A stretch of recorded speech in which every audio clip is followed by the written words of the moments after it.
ना पता है ना भाई, वक्फ बोर्ड की जमीन जो मुसलमानों के हित में, जो मुसलमानों के धार्मिक कार्यों में काम आती है, वो है उनकी वक्फ बोर्ड की जमीन है, या उनके अपने पूर्वजों की हो, या उनकी ऐतिहासिक चीजें हो जो उनके वक्फ बोर्ड में आ रही हैं, वो चीजें हैं, वो भी तो भारत की संपदा। मगर इसका मतलब ये नहीं है कि आप उसे छीन लो। भाई संशोधन, इनको कौन सा अधिकार है, काय का अधिकार है संशोधन करने का?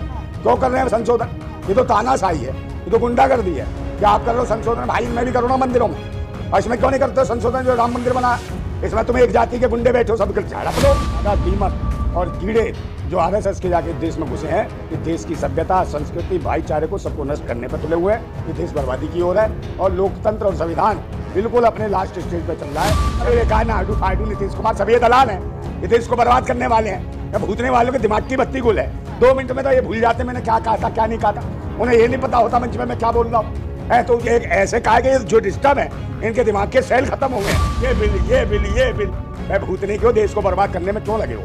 देश को एकजुट करो, देश को रोजगार दो, शिक्षा दो, स्वास्थ्य सेवाएं दो, बहन बेटियों की सुरक्षा करो, महंगाई पे कंट्रोल करो। मगर ये नहीं करेंगे, ये देश को बेचने वाला पूरी। क्या लग रहा है नंदा भैया, जिस तरीके से वक्फ बोर्ड की चर्चा की जा रही थी लगातार, लेकिन आज से पार्लियामेंट में, कल से वक्फ बोर्ड पे चर्चा स्टार्ट हो गई है ना, तो इन्हीं चीज़ों पे करेंगे। भाजपा है, पिछले हम देख रहे हैं 2014 के बाद से सिर्फ हिंदू मुसलमान, वक्फ बोर्ड, हलाला, 3 तलाक, हिंदुस्तान पाकिस्तान, हिंदू मुसलमान, मंदिर मस्जिद, इसके अलावा ये कुछ नहीं कर रहे। और कहीं रोजगार की स्थिति कोई मजबूत नहीं है, सब कमज़ोर कर दिया। देश भेज दिया जा रहा है, सारे सरकारी संस्थान खत्म होते जा रहे हैं, और जो अधिकार मांगता है उसको थाने में कुटाई करते हैं, और कुटाई करने के बाद उसे उल्टा लटका के मार देते हैं और कहते हैं अपने आप फांसी लगा ली। ये हालतें हो रही है भाई, भारत में कहाँ है न्याय? लेकिन एक तरफ मुसलमान इस बात को सुन के पार्टी कर रहे हैं, वहीं दूसरी तरफ कुछ मुसलमान इस बात का विरोध कर रहे हैं। मुसलमान कोई पार्टी नहीं कर रहे, पार्टियों के लोग पार्टी कर रहे हैं, भाजपा के लोग पार्टी कर रहे हैं। वो देख रहे हैं कि भारत को हम गुलाम बना रहे हैं और देश को बेच रहे हैं। तो ये भाजपा के लोग हैं जो कर रहे हैं, और आप मुसलमान मुसलमान कर रहे हैं। भाई वहाँ टोपी टोपा लगा के सबको खड़ा कर लेते हैं। आरएसएस के लोग हैं, इनका मकसद ही है कि देश की जनता को गुलाम बना के रखना और इस देश को बर्बाद कर देना। ये देख लेना, इनसे ज़्यादा दीमक और कीड़े जो आरएसएस के जाके देश में घुसे हैं, ये देश की सभ्यता, संस्कृति, भाईचारे को सबको नष्ट करने पर तुले हुए हैं। ये देश बर्बादी की ओर है और लोकतंत्र और संविधान बिल्कुल अपने लास्ट स्टेज पे चल रहा है, चरमरा रहा है, करा रहा है। कोई आवाज़ उठाने वाला नहीं है, विपक्ष भी कुछ भी नहीं हो तो झुंझुना बना हुआ है, समझे। विपक्ष भी झुंझुना है और ये जो है वो बाकी जो है वो ठुनठुना है। और ये तो चना जोर गर्म कर ही रही है भाजपा, चने भी बेच रही है, सब कुछ बेच रही है, लोगों की ज़िंदगी बर्बाद कर दी है इस सरकार ने। और उल्टे सीधे बिल ला रहे हैं, वक्फ बोर्ड ला रहे हैं। आगे जाके बताओ कल क्या रोजगार देंगे वक्फ बोर्ड की जमीनों से? कह रहे हैं कि वक्फ बोर्ड की जो जमीन है वो सरकार अपने अंडर ले लेगी, तो वहां से लोगों को रोजगार देगा। बहुत सारे भाई इतने आश्रम जो बना रखे हैं बाबाओं ने, ये पाखंडी बाबाओं की जमीनें क्यों नहीं लेते?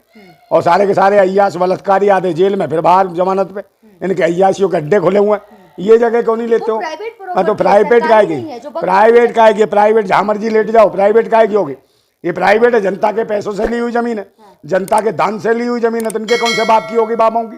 ये तो पब्लिक के पैसे से ली गई है, तो इनकी क्यों नहीं जमीनें छीनते? और भाई इतने सारे अंदर मंदिर बना रखे हैं, करोड़ों का चढ़ावा आता, कहाँ जाता हो, किसके पेट में जाता है? इसके बारे में सरकार क्यों नहीं? जबकि ये भाजपा के लोग खुद मंदिर बना के, अपने ट्रस्ट बना के बैठे हुए हैं, तो ये देश को लूट रहे, अपने लिए दूसरा कानून और दूसरों के लिए दूसरा कानून।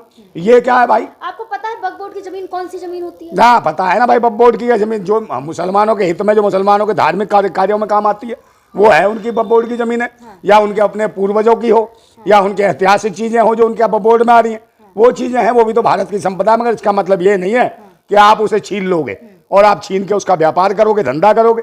आप मुर्दों को भी उठा दोगे, कब्र भी खोद दोगे और वहां जाके अपना तंबू लगाओगे। कुछ मौलवियों ने वक्फ बोर्ड की जमीन पे कब्जा करके कोई कब्जा नहीं कर रखा। मौलवियों ने कर रखा तो मौलवी बात करें। मुसलमानों के क्या लोग मर गए हैं जो तुमने ठेका ले रखा? तुमने सारा ठेका ले रखा कि 3 तलाक है, कि महिलाओं को दर्द हो रहा है, मुसलमानों को। कौन है? तुम्हारी दीदियां हैं, वो तुम्हारी बहनें हैं, तुम्हारी बुआ है जो मुसलमान है, जो 3 तलाक का दर्द होता है कि तुम्हारी बुआ को छेड़ लेगा मुल्ला, है कि फालतू की बकवास कर रहे हैं सारे मुसलमानों के। तुम बात करते हो हिंदू राष्ट्र की। वक्फ बोर्ड जो बिल है वो मुसलमानों के हित में हो रहा है। अरे भाई कोई हित में नहीं, तुम बताओगे हित में? तुम मुसलमानों के हितैषी कब से हो गए हैं? तुम पीछे पड़े हुए पूरी तरीके से। इस देश को धर्म, जाति, मजहब के नाम पे बांटने का काम कर रहे हैं। कोई बोल जाए उसी के पीछे पड़ जाते हैं, क्योंकि पुलिस भी इनकी, थाना भी इनका, जज भी इनका, चुनाव आयोग भी इनका, संसद में बैठे हुए सभा के अध्यक्ष भी इनके, जो मर्जी इस मर्जी की जबान नहीं चलने देंगे, ये काम तो कर रहे हैं। लेकिन मोदी जी तो हितैषी है ना मुसलमानों और कहीं नहीं, सौगात दे रहे थे। मोदी किसी का हितैषी नहीं है, कोई सौगात क्या है? काय की सौगात अपनी लुगाई के साथ रखता, मनाता स्वागरात, बच्चे पैदा कर लेता, ये कोई स्वागरात? अरे काय की सौगात? कोई सौगात नहीं है, पूरे देश में देता सौगात। बिहार में क्यों सौगात दे रहा था कि चुनाव आ रहा है, पूरे देश में सौगात देता ना। दूसरी तरफ ये लोग गालियां देते हैं मुसलमानों को, सौगात। और जो मेरठ का वो जो था, जो ऐसो था, उसने वो करी थी इफ्तार पार्टी, उसका तो भाई इन्होंने कर दिया तबादला, लाइन हाजिर, और यहाँ दे रहे हैं सौगात। बताओ, लेकिन बक बोर्ड बिल आ रहा है, उससे आपको दिक्कत क्या है? किसी की जमीनें क्यों छीन रहे हो? बप के अंतर्गत है वो, तो उसकी जमीनें छीन के क्या मिल जाएगा आपको? मगर ये तो तानाशाह लोग हैं, डकैत लोग हैं, ये कानून का नाजायज फायदा उठा के दिखा के सत्ता में बैठे हुए किसी के मकान तोड़ दे रहे, किसी की जमीन छीन रहे, किसी की बहन बेटी को उठा के इज्जत लूट रहे हो, और मतलब कोई न्याय नहीं है। क्योंकि कोर्ट में कचहरी में जब ऐसे ऐसे जज बैठे हुए हैं जो भूतनी के कहते हैं छाती को दबाना, नाला तोड़ देना, ये बलात्कार नहीं है, ये चमत्कार है। तो माँ की आंख इनकी जजों की, ऐसों की दल्लों की, जो बैठे हैं शासन और सत्ता में ऊपर बैठे हुए हैं। तेरी कोई घर की बहन बेटी का कोई नाला तोड़ दे, फिर क्या क्या करे? तो ये ऐसे जज बैठे हुए हैं। भाई एक बात बताओ, बात हो रही है, आप कहाँ? अरे तो मैं बोल रहा हूँ ना कि भाई वक्फ बोर्ड क्या करेगा? ये तो मैं कह रहा हूँ डकैत बैठे, सत्ता शासन जुडिशरी कर रहा है कि वक्फ बोर्ड नहीं होना चाहिए। काय के लिए वक्फ बोर्ड नहीं होना चाहिए? वक्फ बोर्ड साथ सब क्या होगी? तुम ही सारे तय करोगे। ये सब देश को बेच रहे हैं, बर्बाद कर रहे हैं, बदुआ गुलामी की ओर लेके जा रहे हैं। नोटबंदी के नाम पे देश लूट लिया इन्होंने, कोरोना काल में देश लूट लिया, बर्बाद कर दिया, लोगों को मारा कूटा, बर्बाद करा, मजदूरों को, लेबर को, सबको। उसमें भी हिंदू मुसलमान मान करने में लगे रहे। कोरोना काल में भी, नोटबंदी में भी यही स्थितियां, हर जगह हिंदू मुसलमान, कभी कुछ कभी कुछ, इन्होंने हिंदू मुसलमान से बाहर नहीं निकल रहे। संशोधन तो कर रहे हैं ना काफी। भाई संशोधन इनको कौन सा अधिकार है? काय का अधिकार है संशोधन करने का? तो कर रहे हैं संशोधन। ये तो तानाशाही है, ये तो गुंडागर्दी है।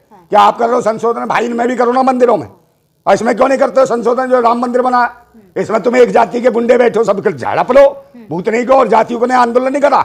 बता, पिछड़ी जातियों के ने आंदोलन नहीं, कितने लोग शहीद हुए हैं मंदिर के लिए? उन लोग कितने लोग हैं? तुम्हें जातिवादी गुंडे बैठ गए हो, तुम्हें खाओगे। वहां बोलते नहीं, मंदिरों में सुअर की चर्बी के गोश्त के लड्डू खिला देते हैं, भैंसा सुअर गाय सबके खिला दिए। वहां कुछ नहीं, वहां कौन था? मुसलमान क्या था लड्डू खिलाने? तुम्हारा बाप ही तो बैठे थे पंडे, उन्होंने तो खिलाया गोश्त के लड्डू। उन पर क्या कार्रवाई करी? उसको बंद करते, उस मंदिर में ताला और लोग लगा देते, चले यहाँ भ्रष्ट लोग हैं। तो यही हालत है। ऐसा ही उन्होंने कहा, उसने कहा औरंगजेब ने, जभी तो औरंगजेब ने वो मंदिर गिराए जहाँ ये गंदगी मचा रखी थी, औरंगजेब ने जभी बर्बाद किया वो मंदिर। हाँ, सरकार का कहना है कि जो वक्फ बोर्ड की जो कमेटी होती है उसमें अदर कास्ट के लोग भी ऐड किए जाएंगे। अदर कास्ट कौन है? कौन से अदर कास्ट के करें भाई? उनका क्या मतलब है? तुम मुझे बताओ, उसका मतलब क्या है? अदर कास्ट का कल निकाह होगा तो क्या करोगे? अदर कास्ट की लोंडिया लेके जाओगे? तो भाई मैं वहां तो हिंदू लड़की लेके जाओगे, मुल्ले से कर देना ब्याह, चले इसमें भी जोड़ देंगे, तो फिर क्या दिक्कत है? हर चीज में जोड़ दो तुम। सब हिंदू मुसलमान कराओगे, इसमें जोड़ोगे। भाई उनका क्या मकसद है? तुम जबरदस्ती नफरतें क्यों बोल रहे हो इस देश के अंदर? और कौन है? तुम ही लोग हो, तुम ही सबसे ज्यादा इफ्तार पार्टियों में जाते हो, तुम ही जातिवादी गुंडे हो, तुम ही सबसे ज्यादा बर्बाद कर रखा देश को। नीतीश कुमार ने, अरे सभी बेकार ना, आडू फाडू नीतीश कुमार, सभी ये दलाल हैं, ये देश को बर्बाद करने वाले हैं। भूतने वालों के दिमाग की बत्ती गुल है, 2 मिनट में तो ये भूल जाते हैं मैंने क्या कहा था क्या नहीं कहा था। उन्हें ये नहीं पता होता मंच में मैं क्या बोल रहा हूँ। तो ये ऐसे कहा कि जो डिस्टर्ब है, इनके दिमाग के सेल खत्म हो गए हैं, इनको देश को पथो पेगा तो देश तो बुरी स्थिति में गुजरेगा ही। आप नए युवा हैं, सोचें नई ताजगी के साथ, नए इतिहास की ओर देखें। ये नहीं पाखंड के मंदिर मस्जिद हिंदू मुसलमान और बहन बेटियों के साथ नरसंहार, बलात्कार, अत्याचार, जात पात को देख के जो हमले हो रहे हैं, ये कहीं ना कहीं भैंसी दरिंदों की सरकार है, आतंकियों की सरकार है, भेड़ियों की सरकार है, जिनके बीवी नहीं, बच्चे नहीं, परिवार नहीं, कोई इसके ऊपर, और हल्ले पे हल्ले कर रहे हैं कि ये बिल ये बिल ये बिल। भाई भूतने के हो, देश को बर्बाद करने में क्यों लगे हो? देश को एकजुट करो, देश को रोजगार दो, शिक्षा दो, स्वास्थ्य सेवाएं दो, बहन बेटियों की सुरक्षा करो, महंगाई पे कंट्रोल करो। मगर ये नहीं करेंगे, ये देश को बेचने में लगा। पूरी दुनिया के देश के जो राष्ट्रपति हैं, प्रधानमंत्री है, वो गालियां दे रहे हैं भारत के अंदर कोई बर्बाद नहीं कर सकता भारत को।